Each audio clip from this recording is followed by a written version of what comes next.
Welcome to Unorthodoxy, the podcast where we question the rules, roles, and narratives we've been handed about healing, identity, and what it actually means to be human.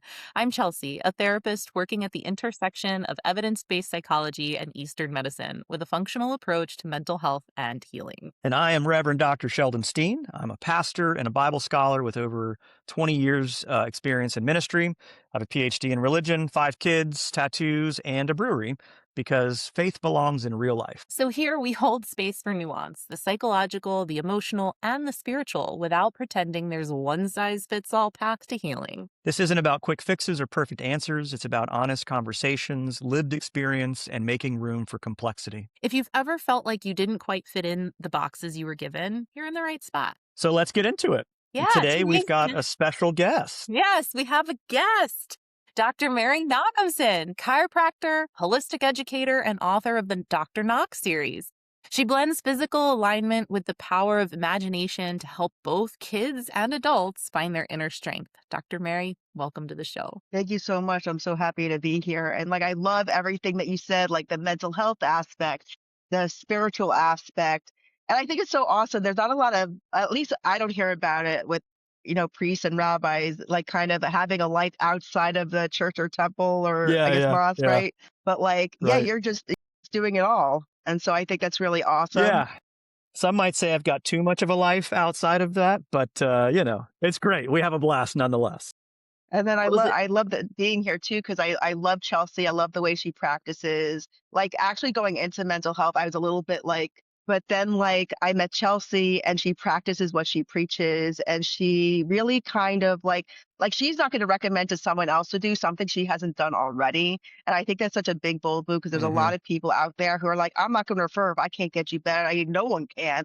And that's really not fair. So I love the way she practices. She incorporates everything into her modalities of her sessions. Right. I absolutely love that. I know we've kind of said this word craniosacral therapy. And so before we dive in, Dr. Mary, for someone who's never heard of craniosacral therapy, how would you explain it to them in simple terms? Like Sheldon, he's never heard of it. How do we? No clue what we're talking about here. I can't wait to find out. Simply put, it's actually a massage technique, but I thought about it when you asked me the question. The thing is with craniosacral, you have mental health counselors in the class, you have moms in the class, you've got occupational therapists, you have speech therapists, you have people other than massage therapists taking these craniosacral courses to benefit their families. And so I'm not even going to talk about it from a massage technique. I'm going to talk about it's a hands-on, soft pressure modality. And one of the biggest keys is that when you're contacting the body with less than 5 grams of pressure, you're actually contacting the emotional system and you're treating the emotional system. I don't like to pigeonhole craniosacral to pain, because it's so much more than that. People come to me with pain, and they come to me, they stick with me because they're like, I want the other stuff, the spiritual, emotional stuff.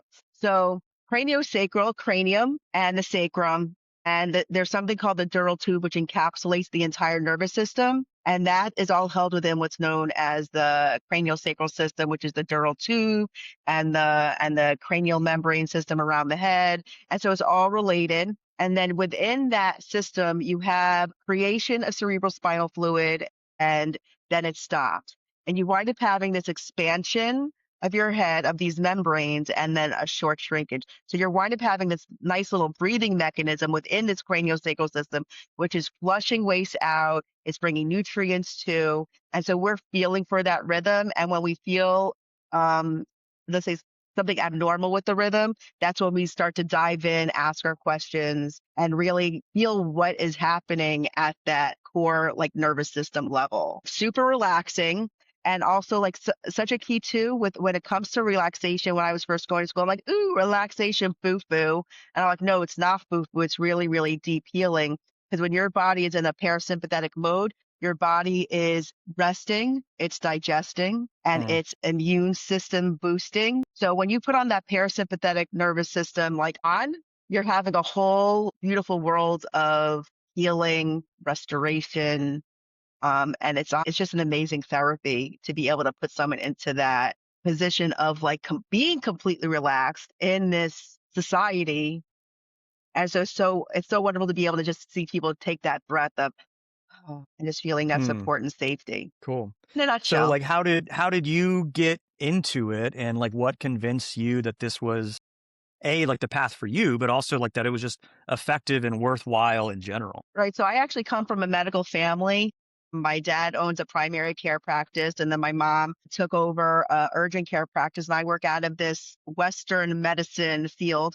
I've always been going down the Western medicine world. I was like in college for pre med, and I've always tried to go down the medicine route. And on my SATs, which are now on a totally different grading scale, I was one Mhm. point short 3 times on the SATs.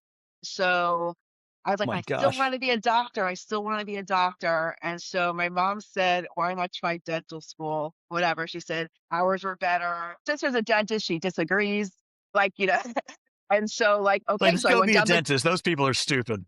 yeah. And then I went down the dental road and again, short by 1 or 2 points. I'm like, "Okay, Mm, I guess, like, it's not I'm getting older."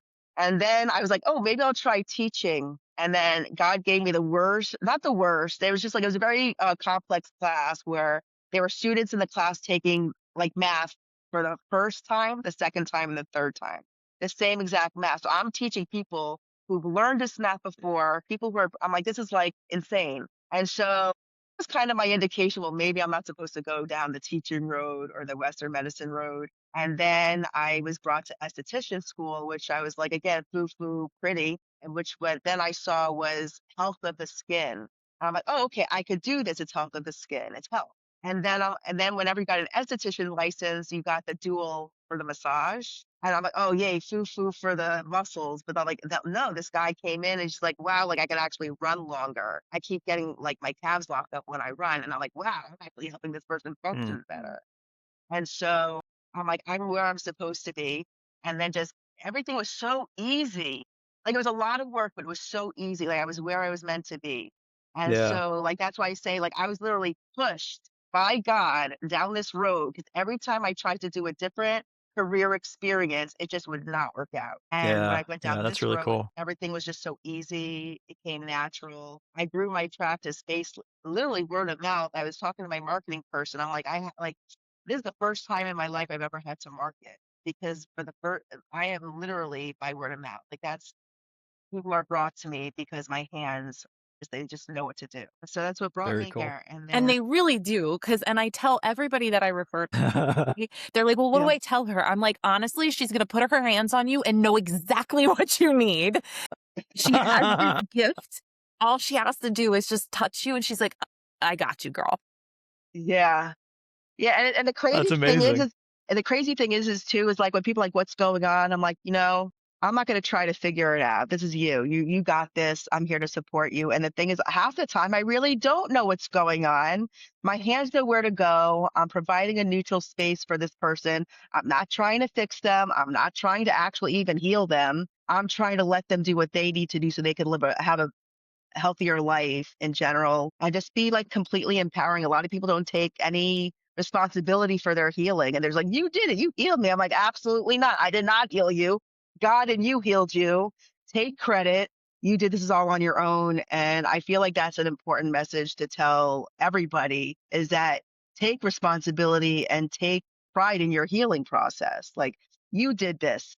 I didn't do anything. I just poked a couple muscles and let you do what you were wanting to do probably for the longest time, like stick up for yourself Yeah, and go yeah. back to events where they were maybe bullied and then take themselves out of that bully moment. And it's like magical watching pain disappear, like on people who've Mm, been struggling for years and years and years with hip pain or arm pain, just to realize it was coming from a death of a relative or it was coming from like even a rape that they thought they had already resolved. And they're like, I thought I already spoke through this. And you're like, yeah, but you did it on a mental level. You didn't do it right, from a right. somato emotional level. And that's Yeah. where the three of us really like we're just a powerhouse because we're bringing all these elements, the body, the mind, the spirit, Hmm. and that's everything. I giggle Yeah, So because yeah. we just filmed our previous episode, I think it was 4 mhm, or something like that, and we just talked about the mind, body, and the spirit, like this trifecta, Hmm. and that seems to be kind of our theme in our unorthodoxy episodes, like each and every one of them. Yeah. Mhm. So that's why I giggled when you said that.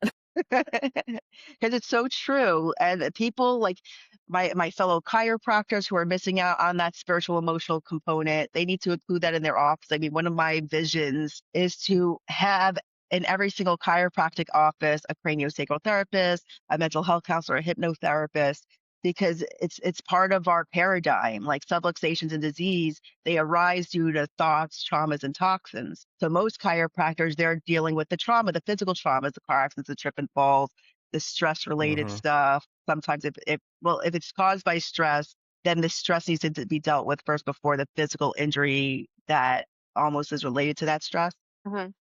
And they're really missing there. And then a lot of chiropractors, they also do the toxins. They offer like detoxes and nutrition, but like not many of these chiropractors and physical on the in the Western medicine side are touching the spirit, the mind, the emotions. Yeah. And it's a humongous piece.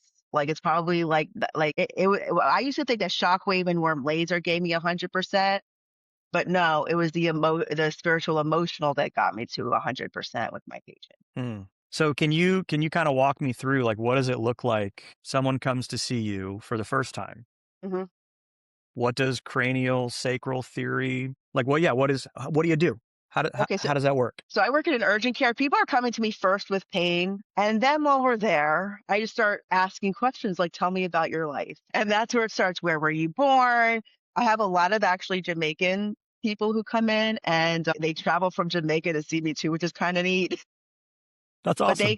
they come in and they're like, because a lot of like Jamaicans immigrated here and their story is very kind of like the same, but interesting. Like the parent comes over here, they organize everything, and then they bring the kids over. And so that becomes a whole experience. And then so then what's the next question? What did you leave behind? Did you come over here because there was some sort of socioeconomic thing happening? There was a lot of maybe I want to say like negative, like stuff like that happening. Like, what made you move to America? Was it simply the opportunity, or was it you were trying to get away from something? And then that might spark almost like there's something awkward that's happening. That's what it feels like that Yeah. awkward Yeah. silence while there's something happening. Tell me more about that. And so then they'll go into it. They'll go when I was 8 years old. I had a whole like I was friends with all these kids. I had to leave. I left that whole life behind me. I had one person also visit with the emotional side of things. You could actually like it stimulates the senses. So he's like, I smell sugar cane. Mm, Very interesting. Tell me more about that. Well, yeah, there's a lot of sugar cane, I guess, in Jamaica, that's and so cool. it brought Yeah. him Yeah. back Yeah. to that nice childhood memory of smelling the sugar cane and what that meant to him with his mom. Yeah. And then having that conversation with his mom and imagination, spiritual realm. Like, what would you have liked your mom to do differently? I would have liked her to tell me what was going on, not just go over here and just do everything. Be like, listen, I'm going over there because I have to do, I'm doing this for our family to have a better life. I'm like, okay, do that right now. And so he did it right then. His mom explained it to him. And then it was like I never see these people anymore. It's just like they wind Yeah. up getting Yeah. better. And that was the source. And so like that's kind of how it works. So if someone dropped out on my table, I start doing kind of aggressive stuff. I do cupping, I do Graston, I do gua sha. I mean, I'm a deep massage therapist by nature. So for me to go on the opposite end of it and go super, super soft and ask a bunch of Yeah. Yeah. questions when everyone's like the again the mindset during massage is just to be completely relaxed and shut up. Right. You're like, no, we're gonna ask a couple questions in this session. And so it really is just amazing work what comes out because we store these memories in our tissues. I've had a person or before I even knew what craniosacral kind of was, I put my hand on this person's like throat and and she was like wanting to cry. I'm like, it's okay. Tell me what's going on here. And we never really got to the end of the story, but there was obviously, to me, there was an emotional thing that happened there, whether it was a strangulation, whether maybe it was just like difficulty breathing at some point in her life, maybe even in utero. Like people are like, why do I have this? I'm like, I don't know. You tell me. You had a 30-year life full of adventure. It's just like it could. And I'm like, tell me about your birth. They're like, really? It could go back that far? Absolutely, it could go back that far. Yeah. Let's talk about it. And people go back in the womb. I've had this one, like it was a mom and a child, and like I was treating the child, and mom kind of just put her hand on her son. And like if they went back, and I'm like, what do you hear? I hear my mom's heart beating. I'm Whoa. like, wow, how does That's that wild. feel? Yeah, Yeah. how does it feel to like kind of feel your mom's heartbeat and hear your mom's heartbeat? And it was just like interesting with this woman is she didn't know she was pregnant. She wasn't supposed to get pregnant based on what doctors were telling her. She was like, she missed out on like 6 months of her pregnancy of those experiences of like whatever growth is Mm-hmm. happening and those little like things that, like it's like someone like me is just like, oh, kind of wish I could have that. But like it's that, those little things that she's like, wow, I actually felt pregnant. During that Yeah. session, she goes, I felt like I was pregnant. So to be able to go back and appreciate the pregnancy in that way was healing for her. Mm-hmm. That's So really yes, cool. magic. Yeah, really, really cool. Awesome. I ask people when they come into if they are, because I have a lot of Chabad people, and I'll say like when you're doing the Shema and you're closing your eyes, like, do you see anything? Like, what are you saying? It's just to see because if they're seeing some sort of color or they're getting sort of like to help them fine tune that, because that's another moment where people are sinking into like their subconscious mind is during that moment of like sometimes prayer.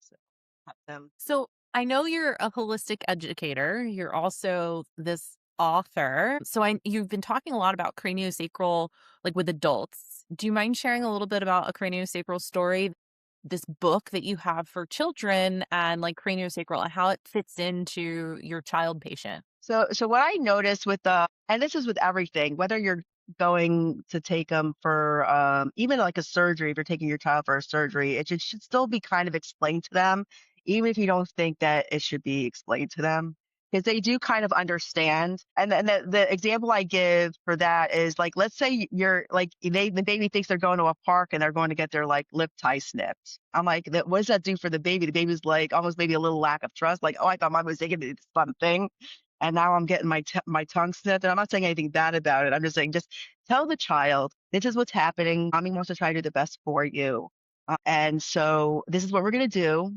so that you can have a better life or whatever it is.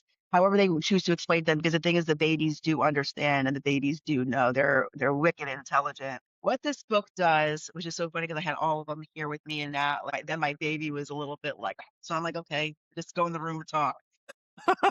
Yeah, that's literally what happened. So she's out there with my brother doing something.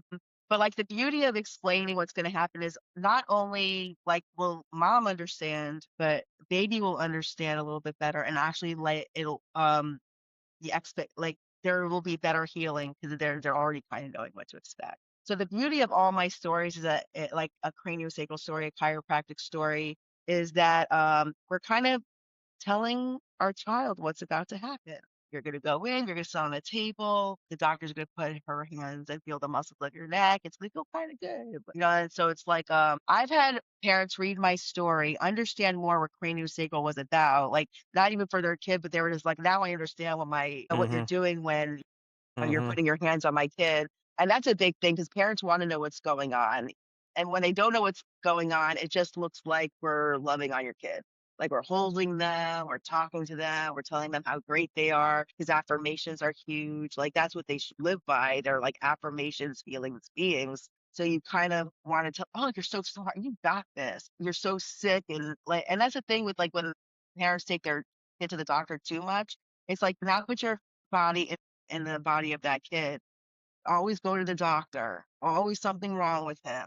That's the affirmation. There's something wrong with me. I'm not enough. Why am I here? All that cascade of bad affirmation. Then where your mind goes, your body becomes. So now all of a sudden their little bodies may be getting sicker because they got the mentality of something's wrong with me. And so affirmations are huge. In my books, I talk about the inner physician, which is your almost the personified version of an innate intelligence, which is your body has the ability to heal itself. And so we're able to talk to these entities like our nervous system, our heart, and figure out what's going on that deep level. So I don't know if I answered the question or if I did, but like parents and children, when they read the book, they do understand more about craniosacral and it becomes more healing because they know I had a child who like the first visit was like a little bit chaotic.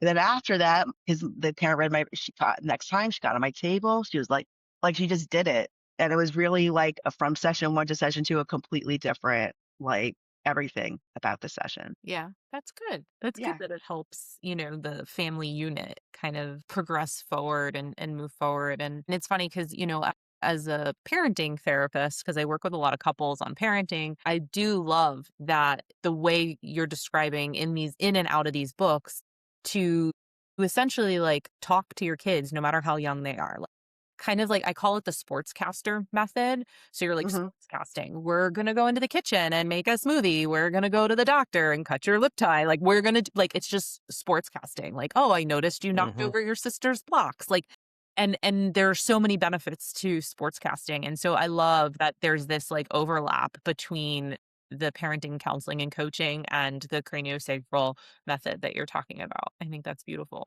Yeah, it's also, and then, like, sportscasting it too could be almost like where we're talking, like, yeah, and then the kid talks back, or you become the kid's voice, and you create again that powerful conversation. But that's a beautiful thing that you do. I think like it'd be a great thing for more parents to learn. Sure. And it's weird. It's probably looks a little awkward in the beginning, right? Like I'm talking to this person, the person's not really talking back, right? So I'm talking to myself, kind Yeah. of, right?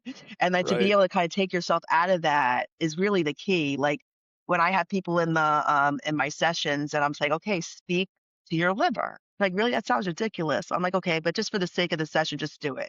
And Give it so a like shot. it's like, yeah, give it a shot. And the thing is, it's kind of a similar thing talking. We need to all talk more. We all lose our imagination because like we're in this society where it's kind of like top down how much imagination you can use. But like as adults, if we wouldn't think talking to our heart and talking to a person who can't talk back ridiculous. It's normal in our opinion.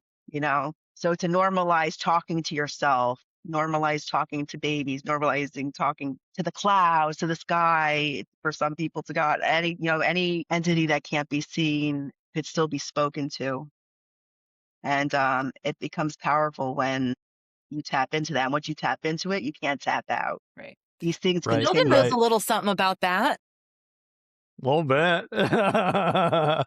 It's Go true. ahead. Well, I mean, it sounds like what the way that y'all are describing this, I mean, it to me just kind of sounds like learning and teaching mindfulness, right? Like you're just kind of narrating like this is what's happening now and this is what's happening next. And even like the talking to the different parts of your body and things like that. I mean, it really is just kind of like grounding into your body and being aware of what's going on in there, right? So I mean, I love like it all just kind of connects together. I mean, and it again, I think just underscores conversations that we've been having, Chelsea, about the connection between spirituality and mental health. Like there's kind of no difference in some ways. Like do you attach it to a higher power or not, I suppose? Or even beyond that, like I'm obsessed with Carl Jung.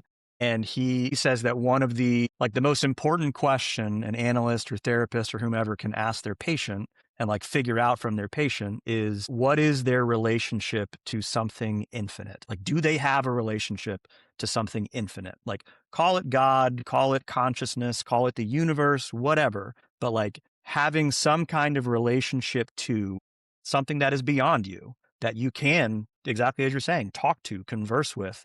And it feels a little silly at first. Like it really does. Like I talk to clouds all the time while I'm driving, man. I'm just like, dude, you're looking great. This is amazing, because the clouds just blow me away now. I think they're super rad in a way I never did before. But yes, I mean, it's just kind of like we're just teaching mindfulness, right? Like it's beautiful. Yeah. Yeah, tuning into the five senses, being in the now, not Yeah, worrying about so much of the exactly. future or so much of the past, but just kind of being there in the moment and look. I love cloud gazing. It's like my favorite. Like I at one point wanted to create a facility which is a sunroof kind of thing and have kids lying on their back staring at the clouds and just coming up like that. I like how powerful that would be, kind of thing. Yeah. Dr. I want Mary to has come a to that cloud place. room. Yeah, that sounds awesome. Yeah, it's like a legit cloud room. Amazing. For those of you who are like, what's a cloud room? It's a room with clouds on like the wall. They're like cotton, Yeah. floofy clouds that illuminate in all fun colors. Yeah, and I That have the sounds so kids think, cool. "Oh, that looks a little bit like a bird. That looks like a little bit like a heart. Oh, speak to the bird, speak to the heart, or speak to the Yeah. brain." Yeah. And then they have a conversation. I had one. He was 13 years old, Jewish boy or whatever. And I'm like, and he went down and he did his session, and I'm like, "What do you see?" He goes, "I see a bubble. And what's in that bubble? A rainbow. What does that mean to you?" It means God's promise. I'm like, "Wow, how does that feel to receive God's promise?" feel great. So it's really That's like cool, people's and it's imagery. totally intuitive, right? Like, they're finding Yeah, that for themselves rather than being told, "This is how it should express itself to you." It's like, what do you see? What do you experience? Yeah, that's really lovely. exactly the experience. And the thing is too, is like when people are like, because sometimes I'll get some images, but they're not my images, they're their images. But I have to be careful because they're, it doesn't matter what I'm experiencing, it matters what they're Right. experiencing. So like I could For say like, sure. "Oh, felt all this stuff," and they could be like, well, I didn't really feel much. Or they could be like, Yeah, yeah, yeah. yeah, like I felt this, I felt like I was in the clouds. I saw this. There was this one who saw like a lightning bolt, and I'm like, well, I saw a lightning bolt. Not sure if that means anything to you. It's like, well, that was what I kept seeing in my session. Like, well, that's kind of Mm. cool, that unity consciousness stuff. Yeah, yeah. But it's like it really is like people who deny the spiritual stuff are denying one of the biggest pieces of themselves that are essential for their healing and essential for their life. Because there's people who have like autoimmune things and cancers and stuff, and sometimes there is a deep hidden message in there. And like I kind of tell people too, I know it's like a little bit of a leap or whatever, but I've never met one cancer survivor that did not believe in God. Words during like Right, almost like he was an right. essential piece. And so I think if we could get there before we passed away, like, what is the message here? Oh, my family's more together now. They cared about me more than they ever did. I'm like, well, that's a big thing you just said there. Let's see if we can make your family come together without it, without this Right. disease or pain or dysfunction. Let's Uh-huh. try to reshift this, and that people have more power than they think they have when it comes to changing their epigenetics, like the way that their biology expresses themselves. But like everyone's so kind of like, I like science forward, but I think that like when people go too far in the science, they're really missing the spiritual aspect of everything. And so they're like, well, the science is, I'm like, yeah, but science can't explain this and science can't explain that. So why? So it's just like, so where's the miracle? Yeah. And And so and it's Mhm. interesting that you say that because that leads me to another question, especially since you mentioned you come from like this traditional medical family, like Mhm. doctors all throughout. So how does this complement like traditional medical or like traditional mental health care even? I think it would be a beautiful thing if every mental health counselor learned hypnotherapy. I think it would be gorgeous because it's something that would like we're because again, we're tapping into that subconscious mind. When we're mental health, we're like maybe just dealing with it at a conscious level. But I know Chelsea's got a lot of training, so she's able to get people deeper. But I think if every mental health counselor had that ability, I think that there'd be less like I like with mental health. What is my coping? Right? There's a lot of coping, but like at what point can't you cope anymore? At that moment, you probably need some God or some spiritual or something else because like how much more can a person cope? I guess is my so we gotta like kind of like unload some of this stuff so we don't have to cope as much. Yep. And so I feel like Are you not that it would coping be or are you healing? Like what's happening? yeah, are you Yeah, coping or what's healing? yeah. That's so huge Right. because I feel like a lot of people are just coping and we're grateful for the coping, but it's just like it's still like over coping, Mhm. like you could Mhm. cope too much and like so when are we gonna get to the Yeah. root of the problem? Right. And so I think that's a little bit the key with that is like it could maybe like make the mental health enhance it. Mhm. And now you're getting even deeper because I treated from the physical side and now like some emotions just got freed up. So now go talk to your mental health counselor a little bit about it. Sure. And then and so for medical, like if the heart problem is coming from an emotional type of a thing, that means if we deal with the emotional side and they go back to the doctor, they can maybe get some of their meds decreased because their body's able to respond better to what they're using, so maybe decreasing a little bit of a dose. I wouldn't tell anyone to do that offhand. I would say go back to your medical doctor and have this conversation. I hope that a lot of medical doctors are open to having these conversations because a lot of medical doctors just shut people down like, I'm the doctor. I'm like, I don't care who you are. That's the patient. They have the right to say no. They have the right to say yes. And like, I don't push anyone to do anything. I actually don't even have people on treatment plans. People create their own treatment plans, and that's great for me Mm. because Yeah. I mean, nobody's cookie cutter. So I think a person is fully capable of coming up with their own treatment plan. Yeah, I think you're right. And I do that also too in therapy, right? Like we we talk about what are your goals for therapy? What are your treatment plan goals, right? And Mhm. it's usually if people are like, I have no idea, then we do the miracle question, right? Well, if you went to sleep tonight and a miracle happened, what would tomorrow look like? Well, there's just what you want to do in therapy. That's great. I Right. love that. It's true. It's the key question when you ask the right. There was an iRobot. Remember, Will Smith would ask a question and he'd be like, "Sorry, you have to ask the right question." It's like that Hmm. too. Like you have to like what is training? Like the things that me and Chelsea do is that we've been trained, and you too. Like we've been trained to ask these questions, and we have a little bit of an intuition about it. So like, but you'll realize if you ask the question one way versus another way, like how do you feel looking at the clouds versus how do the clouds make you feel? One gave the clouds power over that person's Mm, feelings, where the other right. one's just like, yeah, I guess I feel pretty good looking at the clouds. So it's like being able to ask those questions like in the exact timing that they need to, and again, like just lots of practice and lots of neutrality. Like I had people on my table like kind of tell me their political orientation. And like, I know you're not gonna like they don't even know what I believe. I'm like, listen, Right, your session right. is your session. You can say whatever you want, just don't say the obvious things where I have to like say something to someone, like there's the obvious ones like where Right. we have a legal obligation. But other than that, please tell me. I've had people tell me they've had some hallucinations, and I'm like, well, let's explore that a little bit because I think too, like there's a difference between like the hallucinations that are causing damage to people and like people just having really good spiritual imagination. And so like there's like a I guess a very like there's like a some sort of distinction between the two because one's a little you got to be careful a little bit with some of the stuff we do. But like let's talk to some of those hallucinations. What do they look? I had a person come in a room and they go, I see this person. He follows me around everywhere or whatever. I'm like, do you see him right now? We're in the room. He's like, yeah, he's standing right there. Ask him what he wants. If she was okay, I'll ask him what he wants. And so she asked and he went away. I'm just saying sometimes, Yeah. like, Yeah. you know Yeah. what I mean? Right. So yeah, interesting things happen on my table. Yeah. So Mary, who would be like a good candidate for this kind of therapy? Who's your ideal customer, consumer? I love working with families. I've seen relationships heal. I've seen families come back together. I really do I love empowering parents. Like that's my new gig a little bit is I want to teach parents how to write affirmations for their kids. Mhm. And because I really feel parents could be taking a little bit of a bigger role in that. And so that's my mission. I've been, my goal is right now to like kind of like start up workshops and literally like parents are working on behaviors all the time with their children. They're working on shoe tying, they're working on milestones, they're working on test taking, they're working. So it's like, okay, let me help you be more successful as a parent. Wonderful. Let me teach you how to write. So I've seen my hypnotherapy book help children who are like 6 and 13 from nighttime bedwetting. And just by saying you can do it, all your parts are connected. So there's no reason why you can't do it. You got this. You're capable. You are capable. For the affirmation, I'm not capable, or I'm injured. You're not injured. Everything's perfect in you. And so like they're like, and and these people, these kids are like they have those urinal the alarms, like the training Hmm. and I've listened to those go off before. My God, it sounds like you need to like leave the house because there's a fire. I'm like, what do Right. you if that's doing yeah, if that's doing that to me, what's it doing to To that the kid, kid? yeah.